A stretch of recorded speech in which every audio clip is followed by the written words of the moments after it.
Good morning and welcome to Ohio State Cybersecurity Days 2021. I'm very excited to introduce our keynote speaker for our event. Please welcome Lisa Soto, who is the managing partner of Hunton Andrews Kurth's New York office and chair of the firm's top-ranked global privacy and cybersecurity practice.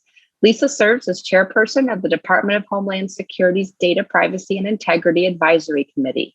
Nicknamed the Queen of Breach, Lisa assists clients in identifying, evaluating, and managing risks associated with privacy and data security practices. She speaks frequently at conferences, testifies regularly before the U.S. Congress and other U.S. and global legislative and regulatory bodies. And she's with us today to help us understand the behind the scenes of a ransomware event. Welcome, Lisa, and thank you so much for joining us. Thank you so much for having me, Holly. My name is Holly Drake, and for those of you I don't know, nice to meet you. I am the Chief Privacy Officer at Ohio State. Lisa and I reconnected recently on a privacy panel, and I thought her experience and expertise would be spot on for a keynote for this year's Cybersecurity Days. So with that, let's get rolling. Lisa, we're going to do some questions and answers just to keep this more of a conversation today. Lisa, what types of clients typically contact you for help? Every type of client. Unfortunately, this sort of an issue is rather agnostic to industry sector. So every industry sector has been hit, from critical infrastructure to media to technology, hospitality, financial institutions, healthcare. Just about every vertical has been hit with these issues. So we can expect a call from nearly everyone. Nobody is exempt from this sort of an attack. We read about them in the paper all of the time, actually. So what happens? Can you share what happens when you get that phone call at 3 a.m. from a client who's experiencing a ransomware attack? Sure. Well, we hope they don't come in at 3 a.m., but sometimes they do. So the first move is just to get a 10-second rundown of what has happened so far. And that will set us up for what to do next. And generally what we do next is we work to retain a forensic investigation firm who's going to come in and tell us what happened, what data was affected, what systems were affected, and we'll also start to remediate the issue and restore and rebuild systems. At the same time, we're going to look to hire a ransomware negotiator. And these folks are specialized firms that really focus on negotiations when a company is hit with ransomware. And then we will also start to think about getting law enforcement into the mix. We typically call law enforcement when something like this happens, the FBI in the US, and as well as CISA at DHS. And overseas, there are a number of agencies that we might also consider as well, to the extent this hits internationally. We'll also think about an external PR firm if this is a big issue. If we know this is going to be a big issue, that's a little bit later down the line. We want to get the forensic investigation firm and the ransom negotiator on board very quickly. And then the process kicks off from there. So who are you usually working with within the organization? Who are you talking with sort of the most in this early phase of ransomware identification? Well, during the early phase, we're speaking with the incident response team, and usually there's a core team. The core team consists of the CISO, the Chief Information Security Officer, usually the General Counsel as well, and there may be the head of communications on the team as well. So it's a small team, and we work very hard to keep the circle small because the fewer people who know about an issue, the less likely it is to leak. So we keep that circle as small as possible, but certainly there are going to be other people with a need to know. For example, the CEO may need to know. If the CEO needs to make a decision whether to pay or not pay a ransom demand, we need to make sure the CEO is very well plugged in on the facts. And then there are others, of course. There are various incident responders who have been for the last hour or two or three of our attack have been in the trenches trying to ward off the attacker. And so they'll be in the mix as well.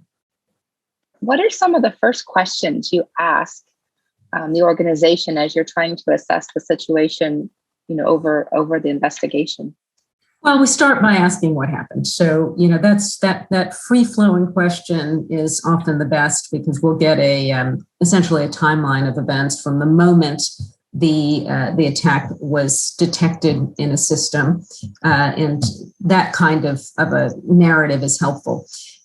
We also very much want to know if there's a live intruder in the system. Is the attacker in the system watching our efforts?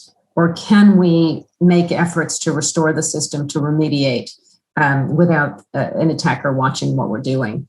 So we're gonna want to know if we can safely use our communication systems, or do we need to communicate with each other through some out-of-band communication channel, an encrypted app, for example, or can we use our own email? And we've certainly communicated with many teams over Signal, Wickr, Slack, and then also over Gmail, because we had very little alternative, and that was deemed safer than using the company's communication systems, which at the time may be compromised.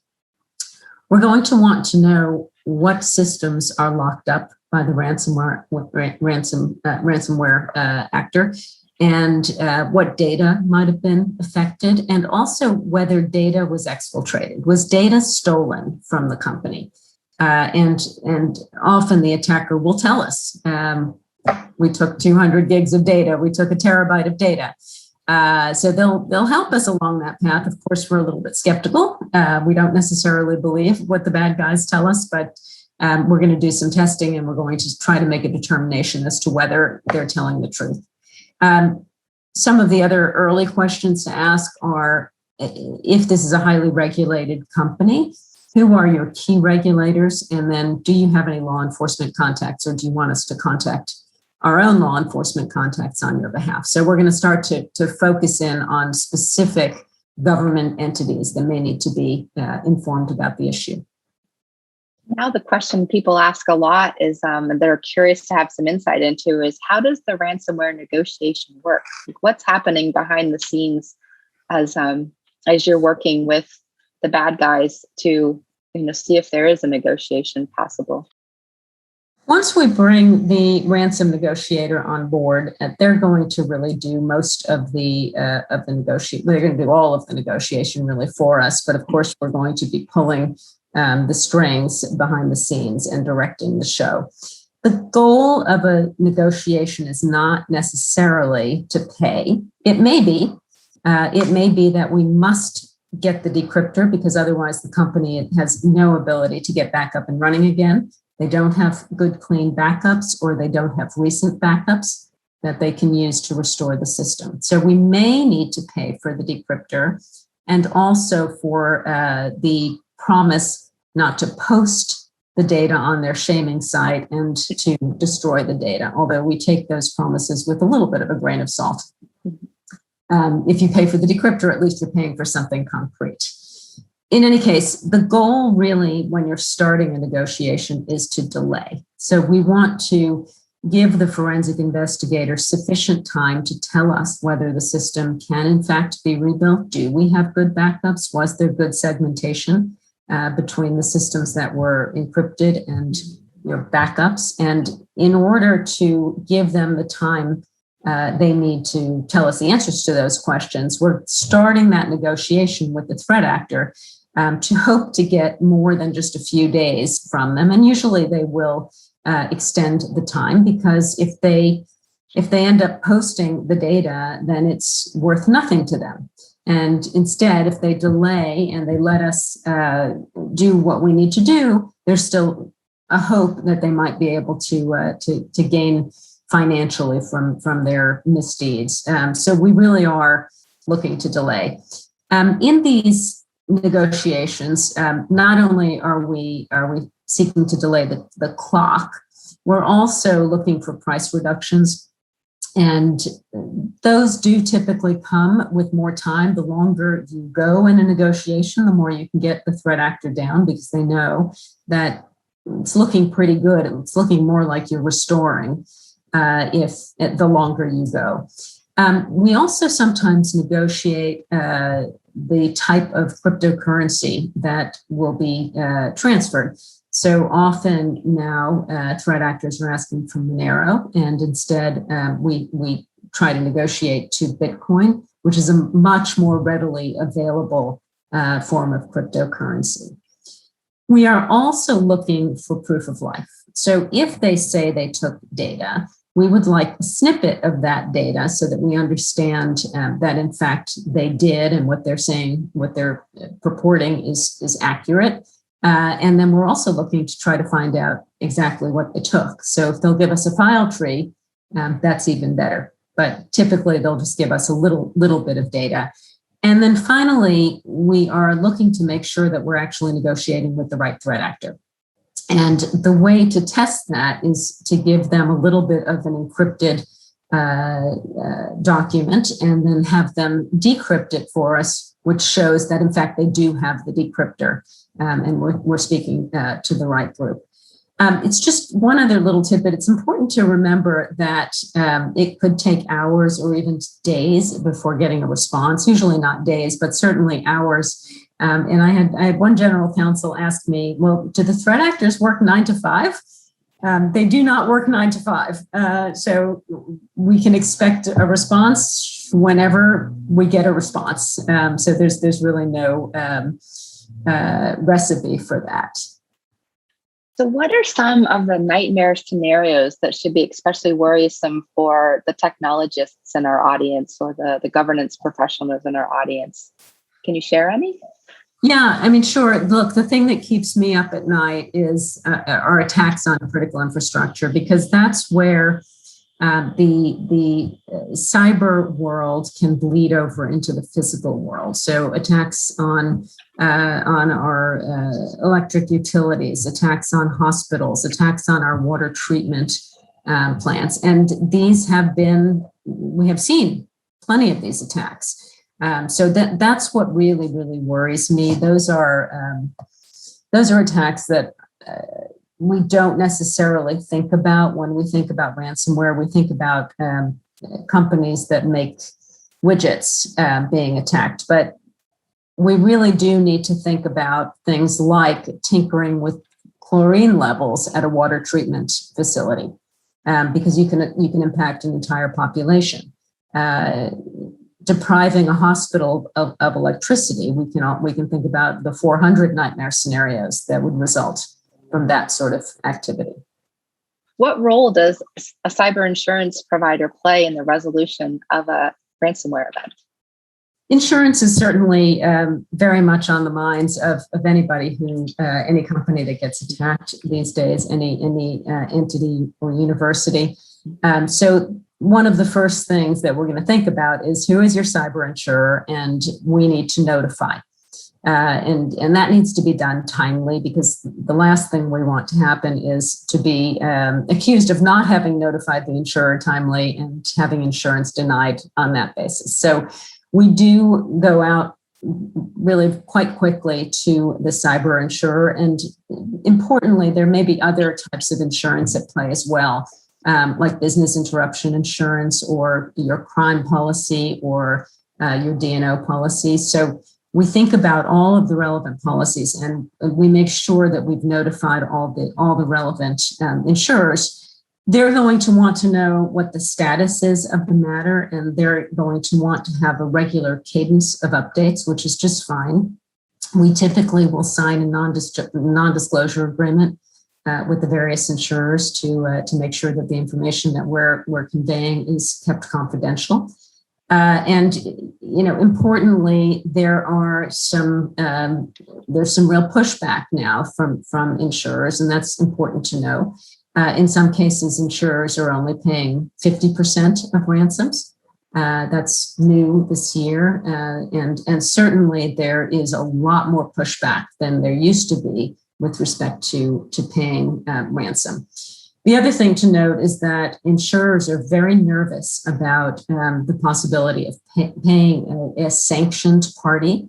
So they'll probe to make sure that you've done sufficient diligence. If you are looking to pay the threat actor, they want to know that you've done enough diligence to know that this threat actor is not on an OFAC list, is not a sanctioned party.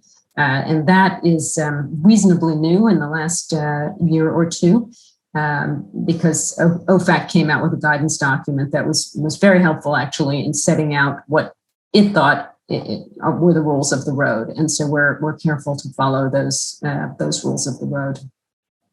Now let's switch a little bit to maybe some higher education specifically.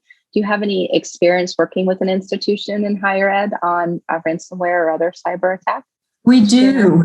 And, it's an interesting question because universities are traditionally open, and the goal of a university is to make sure that all learning and all systems are available to students and to professors and administrators. But in fact, we need to make sure that the doors are shut tight now. So there's a little bit of a tension there as between the cyber environment and the normal mission of a university. Now, what trends do you anticipate for ransomware, in this year or over the next year? Well, I'll start by saying I don't see an end to this nightmare, and it really is a nightmare. I've been doing this work for 15 years, and it has gotten more and more malicious. And every year I say, this is the worst we've seen, but I'm saying it again, this is the worst we've seen. I think we need a diplomatic solution. We're going to need to have hostile governments that are hostile to the United States start to agree to extradite criminals or purported criminals, folks who we are alleging have committed crimes against the United States, against U.S. companies, or against the government, or against universities or not-for-profits in the United States. And by the way, many not-for-profits are hit every day. It's, again, no entity is exempt from this sort of behavior. The truth is, it's an easy way for these criminal attackers to make a buck. They don't need to steal the data and then sell it. They just get the money just by locking the system. So it's easy. It's a one-step way to make money instead of a multi-step way to make money. And many of these folks are sitting in hostile jurisdictions, essentially protected by their governments. So we definitely need to have some sort of diplomatic solution, whether that means sanctions or otherwise. But we must start to ensure that these folks who are sitting behind those boundaries are extradited to the United States and are prosecuted. We have a lot of technologists in attendance. What advice would you give them when it comes to thinking about planning for, preparing for, responding to a ransomware attack? I would say preparation definitely mitigates harm. So planning is critically important. Make sure you have a really good incident response plan. Your incident response team should know who they are. They should know their roles and responsibilities. The incident response team list should be in both electronic and printed form in various locations in case your system is not available and you can't actually find phone numbers by going into your system. We want to make sure that you're practicing these events by doing tabletop exercises. Those are very important exercises to get the team sort of ready and to build muscle memory in dealing with these sorts of events. And sometimes also to hash out some of the more difficult questions. Will we pay? Will we not pay? Do we keep Bitcoin? Do we want to keep Bitcoin? Will we rely on a third party for that? Do we have seconds to our incident response team members because people do go on vacation, they have family events and they can't be there all the time. So some of these are pretty minor issues that can really trip you up. We also want to make sure that our vendors are practicing these same security safeguards that we expect of ourselves. So having vendor contracts in place and also doing some checking to make sure vendors are doing the right thing from a security perspective is important. We've seen way too many supply chain attacks this year alone. So we're very attuned to those sorts of attacks. And we're starting to talk now about zero trust environments. So that may be more of a catchphrase than anything else, but certainly there's plenty we can do to try to ensure that our vendors are practicing good security safeguards. And then, of course, we want to make sure that we have appropriate cyber insurance as the backstop. And it's getting much more expensive, so it's much harder to procure these days for lots of reasons. And then there are the basics, like ensuring that we use complex passwords of 16 characters or more, and making sure they're rotated on a frequent basis. Patch management is critical, and multi-factor authentication. Those are the basics, and there are plenty more following that. But there's certainly some low-hanging fruit that just needs to be done. There's just no question about it. Well, Lisa, thanks again for sharing your experience and expertise. If our audience members want to learn more about the work your firm is doing, the work that's happening in ransomware and privacy, do you have any resources you can share with the group? Yes, of course. And please don't hesitate to get in touch with me. My email address is on our Hunton Andrews Kurth website. And I would also commend you to our blog. It's huntonprivacyblog.com. My colleagues post from all over the world. So I learn every day from our blog when I'm trying to understand what's happening in other countries around the world. So please don't hesitate to get in touch if you have any questions. Thank you again. And participants, I think up next is a break, and we'll be ready to introduce you to our next speaker. And I hope you enjoy the rest of the conference.